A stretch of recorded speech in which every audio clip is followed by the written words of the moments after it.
Sabi nga sa John 20:21, Jesus said, "Peace be with you as the Father has sent me." Anong sabi nga ni Jesus? I am sending you. Kung saan ka man nandun ngayon, pinapadala ka ni Jesus. Sa trabaho, sa business, sa school, sa mga kapitbahay, pinapadala ka ni Jesus. Because here's the challenge, the goal is multiplication, not addition. Paul invested in Timothy, Timothy invested in others, those others invested in more people. Nagmumultiply siya. It should be a multiplication of disciples. But yes, it does begin with one. One life touching another life creates multiplication. And I want you to understand that the greatest legacy we can leave behind is not what we build, but who we disciple.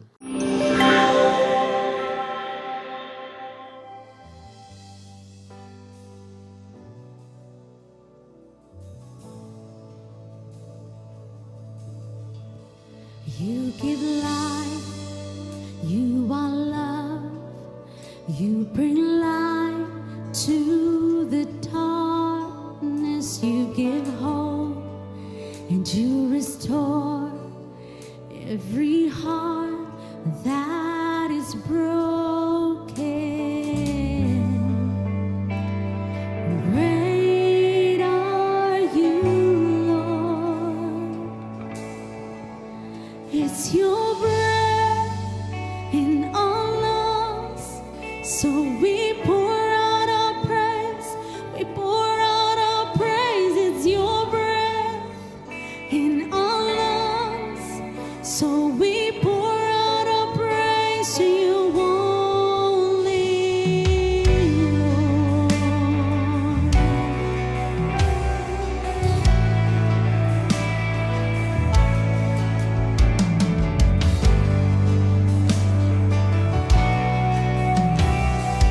Come on, let's sing this to Jesus. He gives life. You give life, He's love. Oh, you bring light to every darkness, to our lives. Thank you, Jesus. You restore every heart that is broken. What a great God that we are serving, church. So come on, let's give Him praise. Give Him praise. It's your breath in our lungs, so we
So we pour out our praise.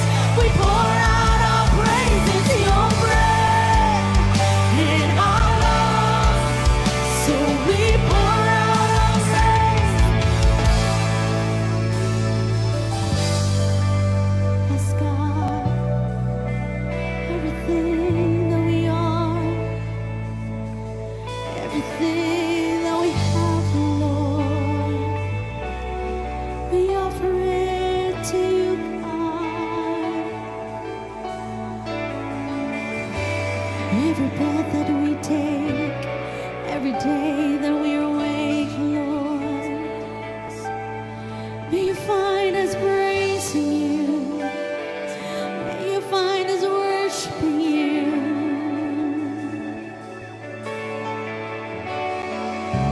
I'm created to worship God. I'm created to worship God. We are all created to worship Him. Oh, come on, let's give Him praise. He deserves every praise and worship. He deserves all our adoration and thanksgiving. Oh, we give you praise.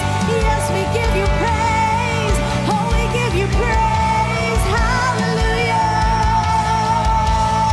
Every bone, every lungs in this place, every lips, every mind, every human in this place, all your creation will worship you, God. Oh, come on. All corners of this place. Gonna praise, gonna praise, gonna praise and worship Him. Hallelujah. Oh, yes, church. Yes, yes, yes. Hurry up. All the earth will shout your praise. Our hearts will cry. These bones will sing. Great are you, Lord. All the earth will shout your praise. Our hearts will cry. These bones will sing. Great are you, Lord. It's your breath in our lungs. So we pour out our praise. We pour out our praise. It's your breath in our lungs. So we pour out our praise. We pour out our praise. It's your breath in our lungs. So we pour out our praise. We pour out our praise. It's your breath in our lungs. So we pour out our praise. Come on, everyone in this place. It's your breath. So we pour out our praise.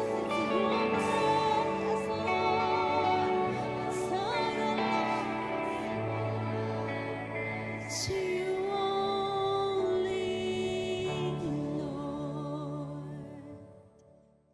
Ang title, week number 4, The Journey Continues.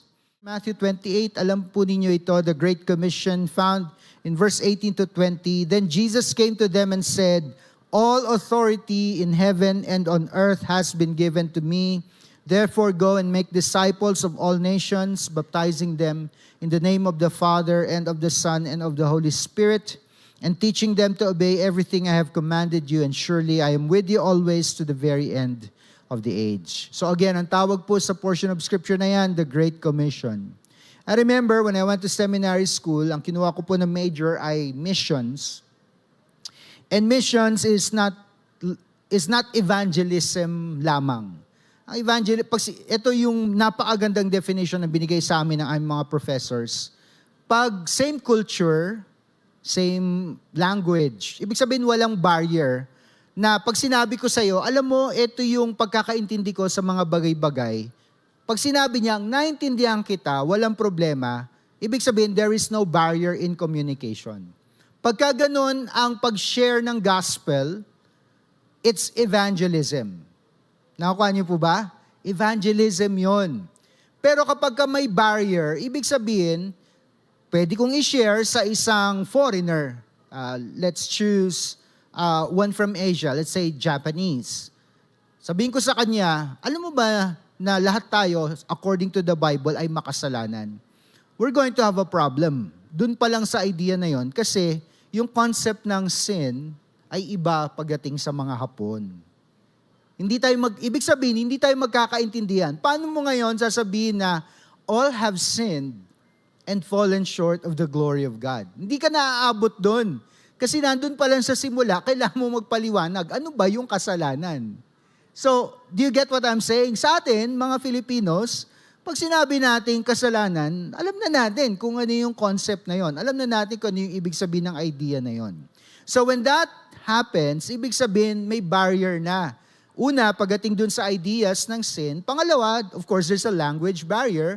At kung ikaw yung pupunta sa bansang Hapon, magta-travel ka pa, may marami ng barrier. So mission na yon.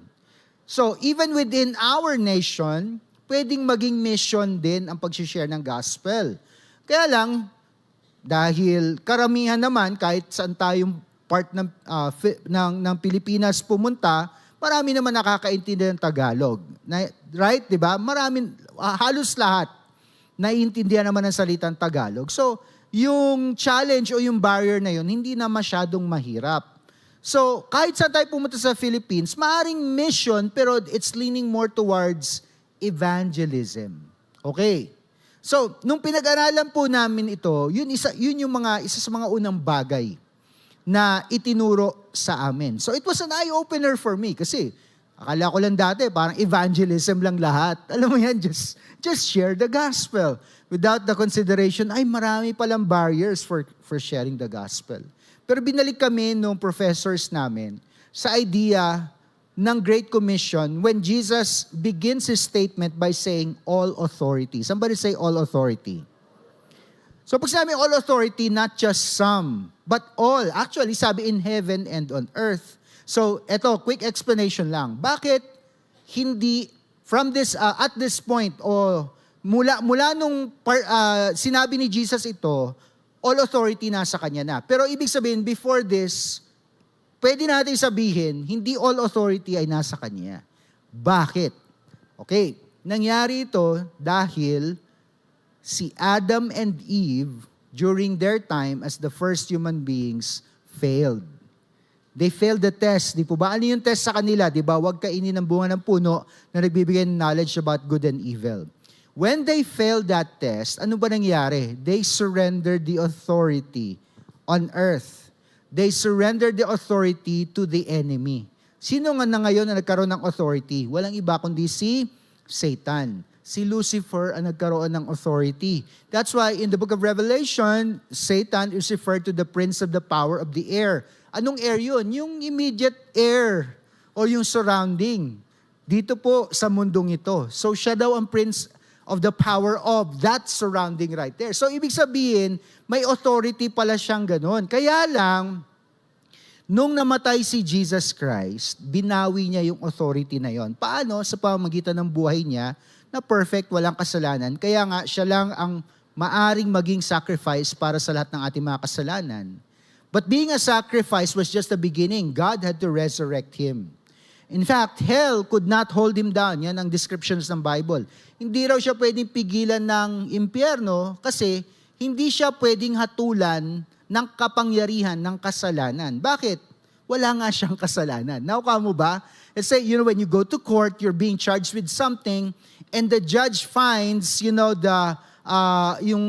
mga accusations against you baseless o kaya kulang pagdating sa substance o kaya yung mga evidences submitted against you is not sufficient, pwedeng sabihin ngayon ng judge na, okay, case dismissed. So, ibig sabihin, hindi ka guilty. Sabihin mo na sa katabi mo, hindi ka guilty. So, ibig sabihin, pag hindi ka guilty, hindi ka pwedeng ilagay sa kulungan. So, ang pwede lang ilagay sa kulungan ay yung taong guilty. So, ganun din nangyari kay Jesus. But when He resurrected from the grave, yun na. Nagkaroon na siya ng authority sa lahat ng bagay. Ano ba yung bagay na wala pa talaga siyang authority during that time? death. Kasi hindi pa siya namamatay. But when He died and rose again, now it can be said, wala nang bagay sa mundo at sa langit na hindi authority si Jesus Christ. So ganun po ka-powerful yung beginning ng statement na yan, all authority. Ang sabi diyan, a disciple is not fully mature until he or she helps someone else follow Jesus. And I'm sorry, dahil alam ko maraming tinamaan ngayon with that statement. And those of you watching online, it's the same. And I don't mean to offend you, but please be offended. Kasi ganun po katindi. Kaya ako nga sinimulan sa all authority. And then Jesus says, therefore go. Parang sinasabi ni Jesus, binawi ko yung authority para sa iyo. Tapos hindi ka pupunta kung saan kita pinapadala. Then something is wrong, right? When that happens, we are not fully mature Christians or believers in Jesus Christ. Tandaan natin mga kapatid, sabi ni Jesus, di ba, sabi niya, make disciples. It is not an option. It is a calling. And the Christian life is not just about receiving. When you just come to the worship service every Sunday, and that's it, that's your participation in the kingdom of God, tagatanggap ka lang. If all you do is, Pastor, pray for me. Pastor, bless me. O kaya you ask your friends, can you pray with me? Can you pray for me? Pero after that, wala ka na bang ibang ginagawa para abutin naman ng iba, you're not yet a fully mature Christian. Yes, you're a Christian, walang question doon. Pero sabi rito, the Christian life is not just about receiving, it's about reproducing. And what do we reproduce? Ito po, sabi, healthy disciples will become disciple makers. Kung talagang totoong disciple ka daw, then you will make disciples. But this is where a lot of people struggle. Bakit? Kasi, Pastor, hindi naman ako preacher. Hindi naman ako evangelist. Hindi naman ako aral pagdating sa Bible. Hindi nga ako magaling magkabisado ng verse. Hindi nga ako magaling magsalita. Lahat na yan, marami tayong dahilan. But did you remember what we talked about? Or do you remember what we talked about nung sinabi natin that as a follower and one who is becoming like Christ, may mga bagay na dapat tayong sinusuko sa Lord. Ano yung mga bagay na dapat natin sinusuko sa Lord? Hindi lang yung buhay natin per se, pero minsan yung character, yung attitude din natin. Yung fear, dapat isurrender sa Lord. Diba? Yung lack of confidence in speaking out. As a believer in Jesus Christ, dapat sinusurrender din yan sa Panginoon. Kasi nga, kapag ka-believer, hindi daw bagay yung mahiyain. Ayoko mag-share. So pag sinabi mo nahiya kang mag-share, parang nahiya kang i-share si Jesus. Yun ang sinasabi mo. Just think about that. And that is why I want you to understand that it is not an option. So what is the mission? Therefore go, sabi sa Matthew 28:18-20, make disciples of all nations. Ang bigat nung una ko marinig, all nations? Hindi nga ako makapag-disciple ng mga kaklase ko. Hindi nga ako maka-reach out ng mga friends ko. All nations pa ang panawagan ng Lord. But when you really break it down, all nations is simply all ethnic groups. Yan po yung pinaka-simplified na definition. Now when you say all ethnic groups, ibig sabihin socio-economic, cultural, language barrier groups, lahat po yan. So pag sinabing make disciples of all nations, kailangan hanapin natin yung mga ethnic groups. When I say ethnic, hindi tribal. Iba po ang ibig sabihin ng tribal sa ethnic. When we say ethnic, hinahanap natin saan grupo pa ba ng mga tao ang hindi pa naibabahagi ang salita ng Diyos. So all nations, yan ang ibig sabihin yan. So hindi kinakailangan tumawid ng ibang bansa para makakita ng ibang ethnic grouping or ethnic group. When I was in missions school, ang term dyan ay unreached people group. Pero, balikan natin, therefore go make disciples. Doon na muna tayo, making disciples. Hindi sinabi ni Jesus na make converts. Lahat tayo actually, kung hindi kayo nagsimula ng mga born-again believers. Kasi para sa akin, for example, I have not known any other religion except being a born-again believer kasi yun ang family ko. But being in a family that is born again does not mean na I am saved. By the way, gusto ko lang pong linawin yan. So wala akong basihan pagdating sa iba. I was never Catholic, I was never some other religion. Pero pag sinabing make disciples, we're not saying make converts. Ibig sabihin, let's use one, Catholic to becoming born again. That's a conversion. Somebody say conversion. So kung Catholic ka dati, tapos tinanggap mo si Jesus Christ, na-convert ka. Yun ang tawag doon. Being a convert and conversion into becoming a born-again believer is just the starting point. Papakita ko po yung difference. Convert versus disciple. A convert makes a decision. Ano yung decision? I will be what? I will accept Jesus Christ as Lord and Savior. Pero pag sinabing disciple, it's not just a simple decision. You make a commitment. I am committed to what needs to be done. A convert receives Christ, a disciple follows Christ. Ano pa? A convert believes, a disciple obeys. So, may pagkakaiba. I hope you're seeing the difference. Hindi sinabi ng Great Commission, let us go and make converts.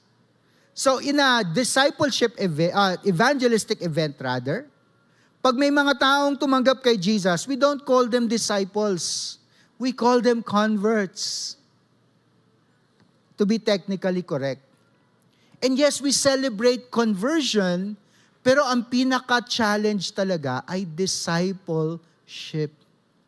So yun po, minsan, hindi naintindihan ng mga churches. So they make big events, they have a lot of conversions, and they celebrate the conversions, but the greater challenge to the church or the body of Christ is how do we disciple these people who have made a decision to follow Jesus Christ.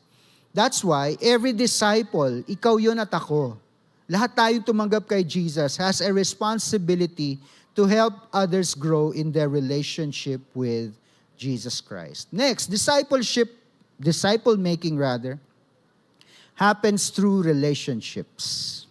Outside of relationships, mahirap ang disciple making. And within the Sea Life groups, within the ministry groups and fellowship groups like the men, the women, the youth, the young adults, meron pong relationship dyan. Doon daw mabisa at doon daw talaga nangyayari ang discipleship. 2 Timothy chapter 2 verse 2, and the things you have heard me say in the presence of many witnesses, kinakausap ni Paul si Timothy, and trust to reliable people who will also be qualified to teach others. So pag nakita niyo yung pattern, Paul invested his life in Timothy. Si Timothy naghanap ng ibang mga tao kung kanino niya i-invest ang kanyang sarili, ang kanyang buhay. And after that, yung mga tao kung kanino nag-share at nag-invest si Timothy, sila naman ay naghanap ng ibang mga tao para mag-invest din sa kanilang mga buhay.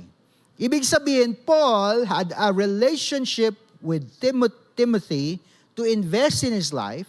Timothy would have to build relationships with those that he invested his life in, and so on and so forth. Nakukuha niyo po ba? Kasi hindi lang siya sharing, hindi lang siya, I just want to make you a convert. Hindi po pwedeng ganun eh. Hindi magkakaroon ng discipleship. Hindi magkakaroon ng tunay na pagbabago ng buhay. Parang sinabi mo sa isang convert, tanggapin mo na si Jesus, pagkatapos nun, bahala ka na, ikaw na maghanap ng church kung saan ka makakita. Gagabayan ka naman ni Holy Spirit, alam ko makikita mo yung simbahan na babagay sa'yo. So hindi po ganun. So makikita natin dito na ito po yung pattern na pinapakita sa 2 Timothy chapter 2 verse 2. Discipleship is more than teaching lessons. Though there are lessons to be learned, it is really sharing your life with another person. Ganun po talaga. Kaya marami ang ayaw daw sa discipleship kasi nahiya po kasi akong mag-share ng life ko kasi masyado po akong introvert. O kaya minsan sinasabi nila, ano pong maibabahagi ko patukol sa buhay ko? Hindi pa nga ako perfect. Baka yung imperfection ko lang ang maipasa ko sa kanila. Ilan yan sa mga fears ng mga tao kung bakit they are hindered from taking a step into full commitment into discipleship. Si Jesus, He modeled relational discipleship. Yes, una, Jesus preached to crowds. Malinaw naman yan sa Bible. Kahit saan pumunta si Jesus, talagang dumadagsa ang mga tao. Yes, they wanted to see signs, miracles, and wonders. But whenever He opened His mouth to preach or to teach, talagang nakikinig din naman ang lahat. Pero bukod sa mga crowds na tinuturuan ni Jesus, look at this, meron siyang 12 kung saan talagang matindi ang naging investment niya. Kasi dito niya nga ipapasa, di ba? Sa 12 na ito ang Great Commission. But within the 12, meron pa siyang investment sa 3, kanyang core group, si Peter, James, and John. Kaya mapapansin niyo when you read the Gospels, madalas he would turn to Peter, to James, and John. Hindi masyado nababanggit yung ibang mga disciples. Why? Because transformation happens best in relationships. Kaya ito dapat ang tanong mo sa sarili mo, di ba? Ask yourself, who is investing in me? And afterwards, you ask yourself, who am I investing in? Tumatanggap ka, and after that, ikaw naman yung nagbibigay. That is what discipleship is. That is how it flows. That's why people never runs out. We receive from God, we pass it on to others. Aside from God, there's an individual, there's a person. Ganun po yan. Hindi po pwedeng ikaw lang papunta sa iba. Wala na. Diba? Dapat tumatanggap ka rin. Next, every disciple has a story to share. Acts 1:8. But you will receive power when the Holy Spirit comes on you. You will be witnesses in Jerusalem, Judea, Samaria, and to the ends of the earth.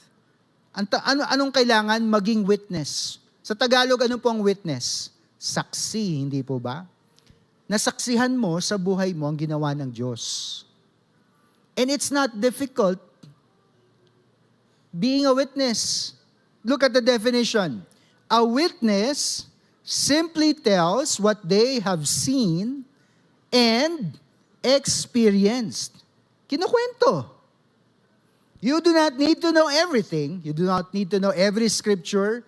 You do not need to know every principle na naituro from the messages on a Sunday. You simply need to share what Jesus has done in your life. Yun lang. Because your testimony is powerful. Hindi kailangan na buhay ka magmula sa kamatayan para maging powerful ang testimony mo. Hindi kinakailangan na dati kang kriminal, tapos ngayon lumaya ka na sa kulungan. It does not have to be like that. O hindi, some people, siyempre pag nakarinig ka, terminal cancer, gumaling, hallelujah, praise the Lord, tapos nag-share ng gospel, di parang ikaw, wow, grabe, di ba? Ang powerful ng testimony mo. Ako, wala parang sinungaling bata lang naman ako noon. Ngayon, di na ako nagsisinungaling. Ano naman ang powerful doon? Lahat naman tayo, karamihan sa atin, mga sinungaling bata, di ba? Lahat ng mga sinungaling magsabi na amen. O, tama yung mga hindi nag-amen, hanggang ngayon, mga sinungaling kayo.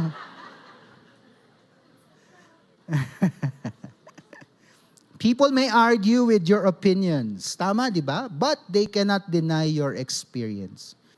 Every disciple can share. Ano yun? What life was like before Christ. Ano ba ang buhay mo before Christ? Alam mo pa ba? Naalala mo pa ba? Yes, you can. Next, paano mo nakilala si Jesus? Alam mo yun. We're formulating, we're putting together your story. Tapos ito na, what Christ is doing in your life today. Look at that, napakadali na ng outline na yan, mga kapatid. Hindi natin sinasabi na perfect ka na dapat para mag-share, hindi. Yun palang masabi mo, ito yung dati mong buhay, ito yung paano mo nakilala si Jesus, ito ka ngayon, malaking bagay na yun. If you can do that consistently, then, wow, mga kapatid, you are sharing your powerful testimony according to how God wants you to share it. Ano ngayon kung paulit-ulit? It's okay. Kung 15 mga tao naman na magkakaiba ang na-sharean mo ng paulit-ulit na kwento, it does not matter. Don't overcomplicate it. Because, ito yung malaga, disciple making requires the power of the Holy Spirit. When you share, kinakasihan ito ng Diyos. In Acts 1:8, you will receive power when the Holy Spirit comes upon you. And the term power in the original word is dunamis. From dunamis comes the English word dynamite. So ano ba ang dynamite? Sumasabog, di ba? Destructive.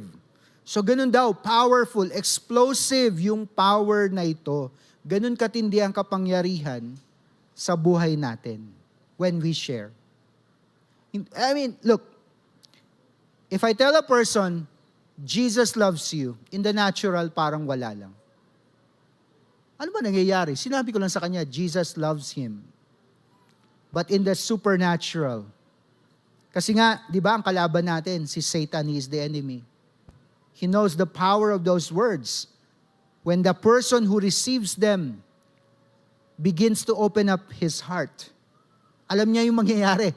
When that person begins to open up his heart, now the Lord can come in and transform the once hardened heart. Alam ni Satan yun, naintindihan niya yun. Siyempre tayo, in the natural, we don't see what's the difference if I tell people Jesus loves them. So when believers do not have the confidence para gawin ang pinagagawa ng Diyos, this is what the Holy Spirit does. He gives boldness. Pinapatapang ka ng Holy Spirit. Pinapalakas niya ang loob mo. And in that moment na pinapalakas ng Holy Spirit ang loob mo, binubuksan niya ang puso ng mga tao. And when people's hearts are opened, opportunities are created. And when opportunities are created, the beginnings of spiritual fruit begin to take shape in the hearts of people hearing the message. And you, na nagsasalita, nagsishare, nagtatype, you become an empowered witness for the glory of God. Kasi hindi talaga ikaw yung power eh. Kaya nga, hindi ako magaling magsalita, pastor. Wala ako masyadong alam na scripture. Hindi na yun hindi dapat ganun ang pinoproblema natin eh. Dapat ang pinoproblema natin, sumunod. Sabi nga sa John 20:21, Jesus said, "Peace be with you as the Father has sent me." Anong sabi nga ni Jesus? I am sending you. Kung saan ka man nandun ngayon, pinapadala ka ni Jesus. Sa trabaho, sa business, sa school, sa mga kapitbahay, pinapadala ka ni Jesus. Because here's the challenge. The goal is multiplication, not addition. Yes, sometimes we do evangelism or sharing one by one. So, addition. Pero napansin ba ninyo yung pattern kanina? Paul invested in Timothy. Timothy invested in others. Those others invested in more people. Nagmumultiply siya.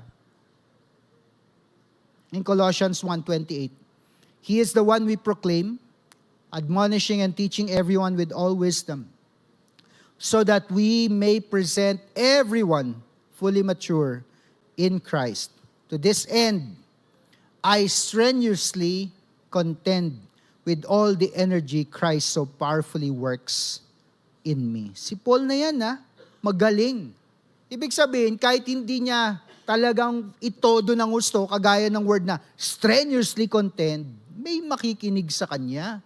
Pero ang sinasabi niya, tinotodo ko ang lahat. Kasi yun ang expectation ng Lord magmula sa akin. Kasi hindi lang yan one life at a time. It should be a multiplication of disciples. But yes, it does begin with one. One life touching another life creates multiplication. And I want you to understand that the greatest legacy we can leave behind is not what we build, but who we disciple.